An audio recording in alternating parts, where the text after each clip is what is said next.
மரணம் அடைவதற்கு முன்னதாக அந்த ஒரு அடியான் பணக்காரன் ஆகாமல் அவன் மரணத்தை சுவைக்க மாட்டான் அப்படின்னு இறைத்துதர் ஸல்லல்லாஹு அலைஹி வஸல்லம் நமக்கு கற்றுத்தந்த ஒரு அற்புதம் நிறைந்த சூரா. நிறைய நபிமார்களின் சரித்திரத்தை பற்றி கூறக்கூடிய சூரா. திருமறை குரான் எடுத்து சொன்ன ஒரு மகதியுடைய சரித்திரத்தை பற்றி கூறக்கூடிய ஒரு சூரா.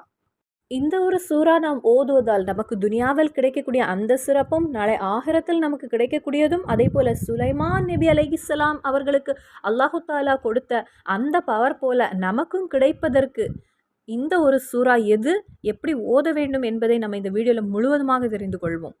இந்த வீடியோ நீங்கள் முழுவதுமாக கேளுங்கள். இந்த அற்புதமான சூறாவை நமது வாழ்க்கையில் நாம் ஓதாமல் விட்டுவிட்டால் அது நமக்கு நாமே ஏற்படுத்தி வைக்கக்கூடிய ஒரு பெரிய ஒரு நஷ்டமாகும்.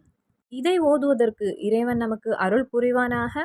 இந்த ஒரு இல்மை அடுத்தவர்களுக்கும் பகிர்ந்து கொள்ளுங்கள். அஸ்ஸலாமு அலைக்கும் வரஹ்மத்துல்லாஹி வபரகாத்துஹு. பிஸ்மில்லா வல்ஹம்துலில்லா. ஸலாத்து வஸ்ஸலாம் அலா அஷ்ரஃபி ரசூலில்லா. அஹூது பி கலிமாத்துல்லாஹி தாமாத்தி மின் குல்லி ஷைத்தானின் வஹாமா ஒ மின் குல்லி ஐனின் லாமா.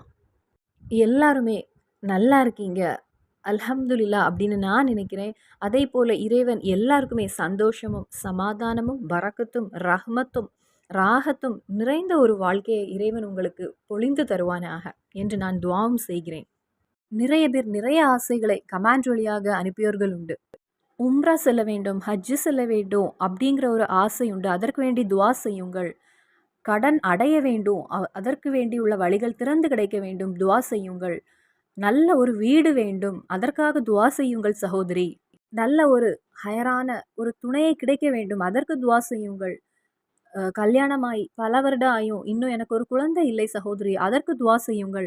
அதேபோல் மரணமடைந்த தன்னுடைய தாய் தந்தைக்கு சகோதரர்களுக்கு அவர்களுக்கு வேண்டி துவா செய்யுங்கள் அப்படின்னு இப்படி தொடங்கி நமக்கு பல தேவைகளும் பல ஆசைகளும் உண்டு. அதே போலவே ஒவ்வொருவருக்கும் வெவ்வேறு விதமான கவலைகள். அப்போ இப்படி தொடங்கி நமது கவலைகளெல்லாம் ஒன்று நீங்குவதற்கும் நமது ஆசைகளெல்லாம் ஒன்று நடந்து கிடைப்பதற்கும் பல அமல்களையும் நாம் செய்வதுண்டு.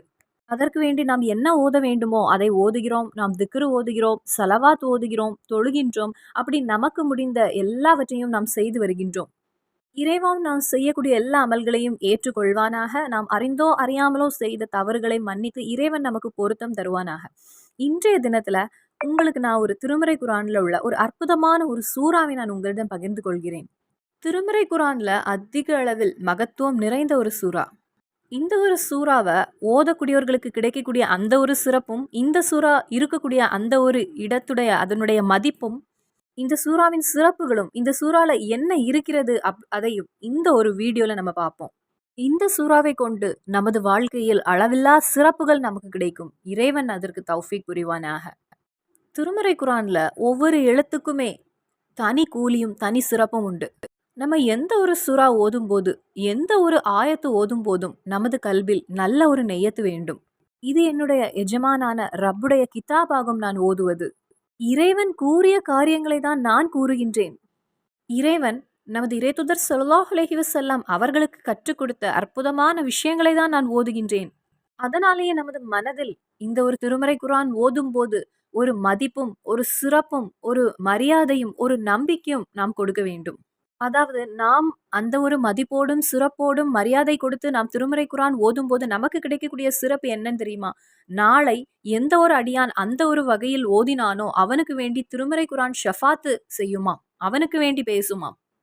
அதாவது எந்த ஒரு அடியானாவது எல்லா நாட்களுமே திருமறை குரான்ல இருந்து ஒரு சின்ன சூறாவையாவது அவன் ஓதுகிறான் என்றால், எல்லா நாட்களுமே அவன் திருமறை குரான் எடுத்து ஏதாவது ஒரு பக்கத்தை அவன் ஓதுகிறான் என்றால், அதாவது எப்போதாவது 2 மாசங்களுக்கு ஒரு முறை எடுத்து ஒரு யாசீன் ஓதுவதோ அல்லது ஒரு குல் ஹுவல்லாஹு அஹது ஓதுவதோ அப்படி கிடையாது. எல்லா நாட்களுமே அவன் எல்லா நாட்களும் திருமறை குரானில் எடுத்து அவன் ஒரு யாசீன் சூறாவை ஓதுகிறான் என்றால், அல்லது ஒரு முல்கை அவன் ஓதுகிறான் என்றால், அல்லது வாக்கியா சூரா அவன் ஓதுகிறான் என்றால், அப்படி எல்லா நாட்களுமே இப்போ எல்லா நாட்களுமே நம்ம உணவு சாப்பிடுகிறோம். இன்னைக்கு ஒரு நாள் நாம் உணவு சாப்பிடவில்லை அப்படின்னு நம்ம இருக்க மாட்டோம். கண்டிப்பாக நோன்பு வைத்தால் கூட மகரிப்புடைய நேரம் ஆன உடனேயே நாம் நோன்பு துறந்து விடுவோம். அதே போல தூங்குவது என்பதும் நமது வாழ்க்கையில் ஒரு பகுதியாகும். உணவு சாப்பிடுவது என்பதும் நமது வாழ்க்கையில் ஒரு பகுதியாகும். அதை போலவே குரான் ஓதுவதையும் நமது வாழ்க்கையில் எல்லா நாட்களுமே ஒரு பகுதியாக நம்ம கொண்டால், நாளை மஹ்ஷரையில் நாம் நிற்கும் போது அங்கு அழகிய ஒரு நபர் வந்து நிற்பாங்களாம். இந்த குரான் ஓதக்கூடிய அந்த நபருடைய அருகில் அழகிய ஒரு நபர் வருவாங்களாம். அதாபுடைய மலக்குகள் வரும்போது அந்த நபர் அவங்களை தடை செய்வாங்களாம். இந்த பக்கமாக நீ வரக்கூடாது என்று. அல்லாஹ்வுடைய ஒரு தண்டனையின் பார்வை வரும்போது அந்த நபருடைய பக்கத்தில் இந்த அழகிய ஒரு நபர் வந்து நிற்பாங்களாம். அவங்க யாரு? அவங்க தான் திருமறை குரான். இந்த அழகிய வடிவில் வந்தது யாரு? திருமறை குரான். தொடர்ந்து தன்னுடைய வாழ்நாளில் திருமறை குரான் ஓதி வந்த அந்த நபருடைய அருகில் அல்லாஹு தாலா அழகிய வடிவில் திருமறை குரானை அனுப்புவானாம். அதன் பின்பு திருமறை குரான் அந்த அடியானுடைய கைகளை பிடித்துவிட்டு கூறுமாம், இறைவா, என்னை எல்லா நாட்களும் ஓதியவன் இந்த அடியான். இந்த உம்மா, இந்த சகோதரி எனக்கு மதிப்பு கொடுத்து, சிறப்பு கொடுத்து, மரியாதை கொடுத்து என்ன ஓதியவள். இந்த சகோதரர் என்னை எல்லா நாட்களும் ஓதியவர். அதனால இவர்களை நீங்கள் சொர்க்கத்துக்கு அனுப்புங்க அப்படின்னு நமக்கு வேண்டி பேசுமாம். நமக்கு வேண்டி ஷஃபாத்து புரியுமாம் திருமறை குரான். இதை நம்மிடத்தில் கற்றுத்தந்தது, இதை நம்மிடத்தில் இந்த இனிமையான செய்தியை பகிர்ந்து கொண்டது நமது இறை தூதர் ஸல்லல்லாஹு அலைஹி வஸல்லம். இப்போ நான் இங்கு சொல்லக்கூடிய எந்த ஒரு ஆயத்தை நீங்க ஓதும் போதும், எந்த ஒரு சூறாவை ஓதும் போது உங்களுடைய மனதில் இருக்க வேண்டிய ஒரு விஷயம், நாளை மஹ்ஷரையில் எனக்கு வேண்டி ஷஃபாத்து செய்யக்கூடிய அந்த ஒரு கிதாபை தான் நான் ஓதுகிறேன் அப்படிங்கிற ஒரு நம்பிக்கை உங்களிடத்தில் வேண்டும். அந்த கூட்டத்தில் நமக்கு வழக்கமாக ஓத வேண்டிய ஒரு சூறாவை நம்ம பார்ப்போம். திருமறை குரான்ல 98 ஆயத்துக்களை கொண்ட ஒரு சூறா இருக்கிறது. திருமறை குரான்ல மரியம் பீவி ரலியல்லாஹு அன்ஹா அவங்களுடைய பெயர் வந்திருக்கக்கூடிய சூரா ஆன சூரத்துல் மரியம். அதாவது ஈசா நபி அலைஹிஸ்ஸலாம் அவர்களுடைய உம்மாவான மரியம் பீவி ரலியல்லாஹு அன்ஹா அவர்கள் நாளை சொர்க்கத்தில் நமது இறைத்தூதர் ஸல்லல்லாஹு அலைஹி வஸல்லம் அவர்களுக்கு ஒரு கல்யாணம் என்பது உண்டு. அந்த நேரத்தில் துணையாக இறைவன் அவர்களுக்கு கொடுத்திருக்கக்கூடிய மரியம் பீவி ரலியல்லாஹு அன்ஹா அவர்கள் தன்னுடைய வாழ்நாளில் எந்த ஒரு ஆண் துணையும் இல்லாமல் வாழ்ந்த மரியம் பீவி ரலியல்லாஹு அன்ஹா அவர்களுடைய பேரில் உள்ள சூரா ஆன சூரத்துல் மரியம். 98 ஆயத்துக்களை கொண்ட ஒரு சூரா. இந்த ஒரு மரியம் சூறாவை தொடர்ந்து ஒரு அடியான் ஓதுகிறான் என்றால் அவர்களுக்கு கிடைக்கக்கூடிய அற்புதமான சிறப்புகளை மகான்கள் கிதாப்ல பதிவு செய்திருக்காங்க. முதலில் சூரத்துல் மரியம், அந்த ஒரு சூறால இறைவன் என்ன கூறுகிறான்? இப்போ நம்ம ஃபாத்திஹா சூரா ஓதுகிறோம் என்றால் ஃபாத்திஹா சூறால என்ன இருக்கிறது என்பது எல்லாருக்குமே தெரிந்த ஒன்று. இதே போலவே சூரத்துல் மரியம், அந்த சூறால இறைவன் என்ன கூறுகிறான்? சூரத்துல் மரியம்ல நிறைய சரித்திரத்தை பற்றி இறைவன் கூறுகிறான். நிறைய நபிமார்களின் சரித்திரத்தை பற்றி எடுத்து கூறுகிறான். முதலில் சக்காரியா நபி அவர்களுடைய சரித்திரத்தை பற்றி கூறுகிறான். அதாவது சக்காரியா நபி அவர்களுக்கு கல்யாணம் முடிந்து அவங்களுக்கு வயதும் ஆயாச்சு, பல வருடங்கள் ஆயாச்சு, ஒரு குழந்தை என்பது இல்லை. அப்போ அல்லாஹு தாலா அவங்களுக்கு ஒரு வகையை கொடுக்கிறான், உங்களுக்கு ஒரு பிள்ளையை கொண்டு நான் சந்தோஷம் தரப்போகிறேன் அப்படின்னு. அந்த நேரத்தில் நபி அவர்கள் கேட்கிறாங்க, இறைவா, நான் வயதாகி தளர்ந்து விட்டேன், என்னுடைய நரம்புகள் எல்லாம் தளர்ந்து விட்டது, என்னுடைய மனைவியும் வயதாகி விட்டால், இனி வயதான எங்களுக்கு நரம்புகள் எல்லாம் உடைந்து போய் தளர்ந்து விட்டது, இனி எப்படி எங்களுக்கு ஒரு குழந்தை கிடைக்கும் என்று. ஆனால் இறைவனுடைய கலாபடி, இறைவனுடைய விதிப்படி அங்கு ஒரு குழந்தை பிறக்கும். அந்த ஒரு குழந்தைக்கு நீங்க யஹியா என்ற பெயர் வைக்க வேண்டும் என்று. சக்காரியா நபி அவர்களுடைய சரித்திரத்தை பற்றி கூறுகிறது. அதன் பின்பு மரியம் பீவி ரலியல்லாஹு அன்ஹா அவர்களுடைய சரித்திரத்தை பற்றி கூறுகிறது. மரியம் பீவி ரலியல்லாஹு அன்ஹா அவர்கள் கர்ப்பமடைந்ததும், இறைவனுடைய இதில் அவர்களுக்கு ஒரு குழந்தை பிறந்ததும், அந்த குழந்தையுமாக அவர் வீட்டிற்கு வந்தபோது எல்லாரும் அவர்களை ஏளனமாக பேசியதும், அந்த நேரத்தில் அந்த குழந்தை தான் யாரு? ஈசா நபி அலைஹிஸ்ஸலாம். அந்த குழந்தை தொட்டிலில் இருந்து பேசியது, நான் இறைவனுடைய அடிமையாகும், இறைவன் அனுப்பிய ஒரு நபியாகும் நான் அப்படின்னு தொட்டிலில் படுத்து கொண்டிருந்த அந்த குழந்தை பேசியதை பற்றி கூறக்கூடிய ஒரு சூறாவாகும் இது. அதன் பின்பு மகானான இப்ராஹிம் நபி அலைஹிஸ்ஸலாம் அவர்களுடைய சரித்திரத்தை பற்றி கூறுகிறது. அதன் பின்பு மூசா நபி அலைஹிஸ்ஸலாம் அவர்களுடைய சரித்திரத்தை பற்றியும், அதன் பின்பு இத்ரிஸ் நபி அலைஹிஸ்ஸலாம் அவர்களுடைய சரித்திரத்தை பற்றியும், அந்த வகையில் ஒவ்வொரு நபிமார்களின் சரித்திரத்தையும் அந்த காலகட்டத்தில் நடந்த அற்புதத்தையும் பற்றி கூறக்கூடிய ஒரு சூறா. இந்த சரித்திரத்தை பற்றியெல்லாம் இந்த இடத்தில் இறைவன் ஏன் கூறுகிறான்? நமது வாழ்க்கையிலும் பல பாடங்களை நாம் படிப்பதற்கு, பல நெருக்கங்களும் பல கஷ்டங்களும் வந்த நேரத்திலும் அதெல்லாம் இறைவனுடைய ஒரு தவக்கல் அப்படின்னு வாழ்ந்தவர்கள் தான் இந்த நபர்கள் எல்லாம். நீங்க கொஞ்சம் சிந்தித்து பாருங்க. ஒரு கன்னித்தன்மையோடு இருந்த ஒரு பெண்மணி திடீரென்று ஒரு நாள் ஒரு குழந்தையோடு வருகிறாங்க. அவர்களுடைய மனதில் எவ்வளவு ஒரு டென்ஷன் இருந்திருக்கும். அந்த குடும்பத்தில் எவ்வளவு வேதனையான விஷயங்களை அவர்களுக்கு கொடுத்திருப்பாங்க. எவ்வளவு ஏளனமாக பேச்சுகளை அவர்கள் கேட்டிருப்பாங்க. ஆனா அது எல்லாமே வஹாபான எஜமானான ரப்புடைய ஒரு கலாவாகும். இறைவன் அதை எழுதியிருக்கிறான். அப்படின்னு அந்த தவக்கலோடு அந்த பொறுமையோடு வாழ்ந்த அவங்க எல்லாருக்குமே ஒரு முன்மாதிரி ஆனாங்க.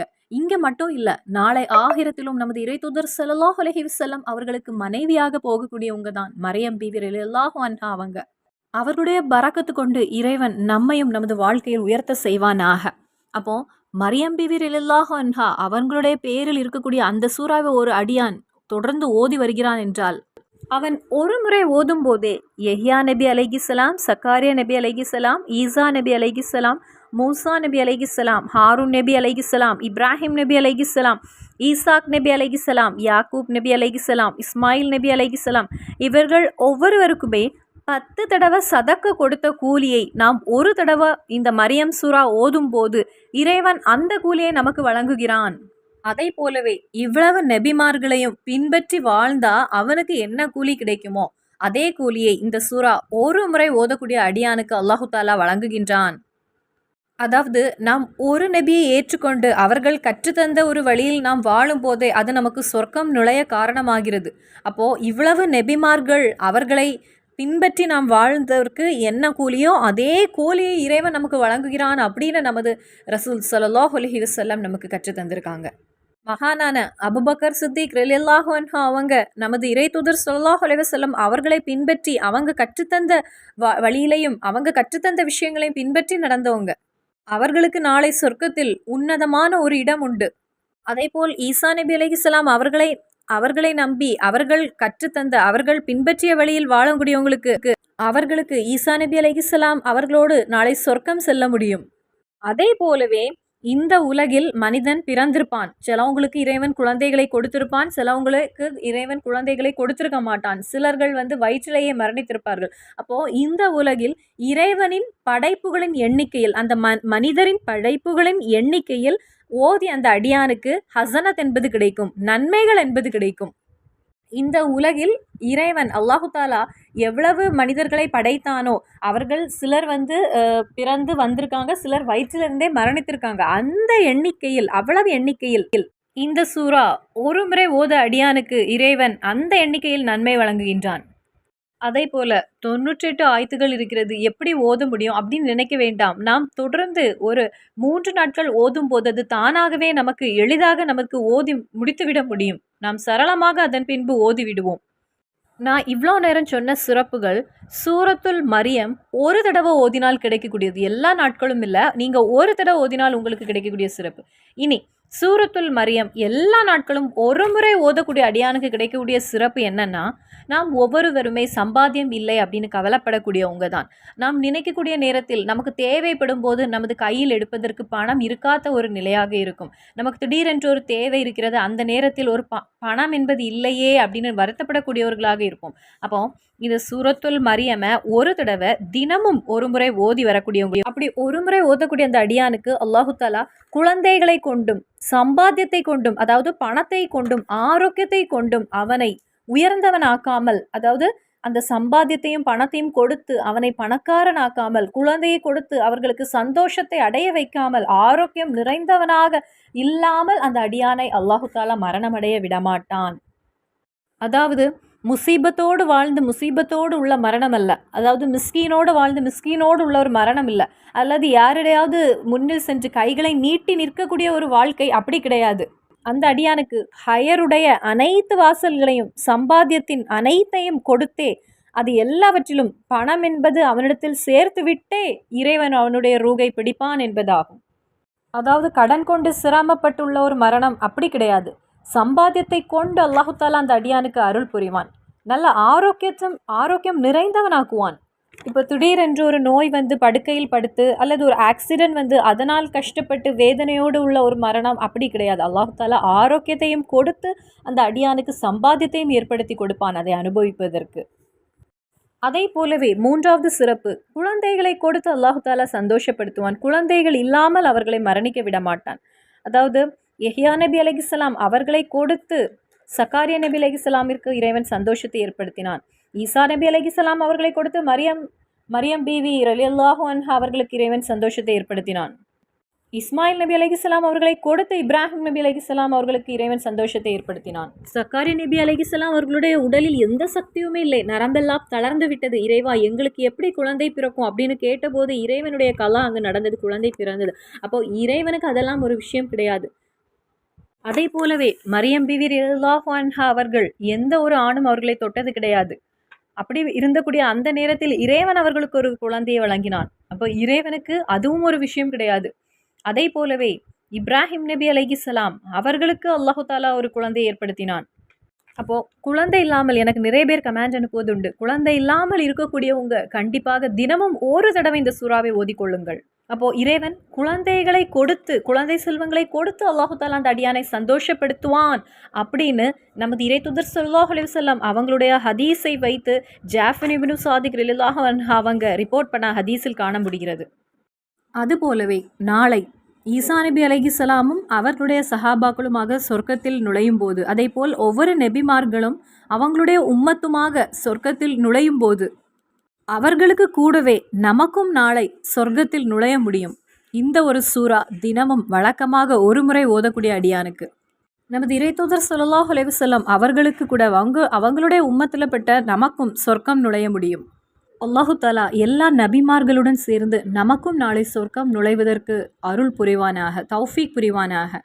இந்த சூரத்துல் மரியம் ஓதக்கூடிய அந்த அடியானுக்கு நாளை ஆகிரத்தில் கிடைக்கக்கூடிய ஒரு நன்மை சொல்லக்கூடிய இடத்தில் கூறுவது, இந்த ஒரு சூறாவை ஓதக்கூடிய அந்த ஒரு அடியான், அது ஒரு அடியான் ஆகட்டும் அல்லது ஒரு சகோதரி ஆகட்டும், சகோதரனாகட்டும், ஒரு உம்மாவாகட்டும், ஒரு வாப்பா ஆகட்டும், அவர்களுக்கு சுலைமான் நபி அலைஹிஸ்ஸலாம் அவர்களுக்கு அல்லாஹு தாலா அனைத்து அதிகாரத்தையும் இந்த துனியாவில் வழங்கினான். அதே போலவே இந்த அடியான் ஆகிரத்தில் நிற்கும் போது அந்த சுலைமான் நபி அலைஹிஸ்ஸலாம் அவர்களுக்கு அல்லாஹு தாலா கொடுத்ததை போல ஆகிரத்தில் இந்த அடியான் நிற்கும் போது அவனுக்கு அனைத்து அதிகாரத்தையும் அல்லாஹு தாலா கொடுப்பான். எல்லாருமே தளர்ந்து பயந்து என்ன செய்வது, ஆகிரத்தில் நம்ம எங்கே ஓடுவது, என்ன செய்வது என்று நிற்கக்கூடிய அந்த இடத்தில் வைத்து சில நபர்கள் நிற்பாங்களாம். அவங்களுக்கு எங்கே வேண்டுமானாலும் செல்லலாம், எதையும் நினைத்து பயப்பட வேண்டாம், அவங்களுக்கு ஃப்ரீயாக நிற்கலாம், எதையும் பார்த்து பயப்பட வேண்டாம், எதையும் நினைத்து பயப்பட வேண்டாம், எதுவும் அவங்களை நோவடிக்காது. அப்போ அந்த ஒரு அதிகாரத்தையும் அந்த ஒரு பதவியையும் அல்லாஹு தாலா யாருக்கு வழங்குகின்றான் என்றால் சூரத்துல் மரியம் இந்த ஒரு சூறாவையும் வழக்கமாக ஓதக்கூடிய அந்த அடியானுக்கு. இதை நமக்கு கற்றுத்தந்தது நமது ரசூல் ஸல்லல்லாஹு அலைஹி வஸல்லம் ஆகும். அப்போது வெறும் 98 ஆயத்துகள் 5ஓ 6ஓ பக்கம்தான் உள்ளது. இந்த 98 ஆயத்துக்களை கொண்ட இந்த சூறாவை ஓதுகின்ற அடியானுக்கு ஆகிரத்தில் கிடைக்கக்கூடிய சிறப்புகள் தான் இதெல்லாம். துனியாவில் அந்த அடியானை அல்லாஹு தாலா பணக்காரன் இல்லாமல் அவனை மரணமடைய விடமாட்டான். அதாவது அந்த அடியானுடைய உடம்பில் எந்த ஒரு நோயும் இல்லாமல் நல்ல ஆரோக்கியம் நிறைந்த ஒருவனாக அல்லாஹு தாலா அவனை ஆக்குவான். அதேபோல் சம்பாத்தியத்தை கொடுத்து, வருமானத்தை கொடுத்து, பணத்தை கொடுத்து செல்வந்தன் ஆக்குவான் அந்த அடியானை. அதே போல குழந்தை என்னும் செல்வத்தையும் கொடுத்து அல்லாஹு தாலா சந்தோஷப்படுத்துவான். குழந்தையை கொடுத்து மகிழ்ச்சி அல்லாஹு தாலா நமக்கு பயன்படக்கூடிய குழந்தைகளையாக ஆக்கி தருவான். சாலிகான பரக்கத்து நிறைந்த குழந்தைகள் ஆக்கி தருவான். அல்லாஹ் தாலா நமக்கும் நல்ல ஆரோக்கியமும் நல்ல குழந்தை செல்வமும் நல்ல சம்பாத்தியமும் தந்து அருள் புரிவானாக. நாம் செய்ய வேண்டியது சூரத்துல் மரியம் எல்லா நாட்களும் ஒரு முறை ஓதிக்கொள்ளுங்கள். அப்போ இந்த சூறாவை இன்னைக்கு நம்ம படித்த இந்த சூறாவை எல்லா நாட்களும் ஒரு முறை ஓதுங்கள் முடிந்தால். அப்படி முடியவில்லை என்றால் வாரத்தில் ஒவ்வொரு வாரமும் ஒரு முறை ஓதிக்கொள்ளுங்கள்.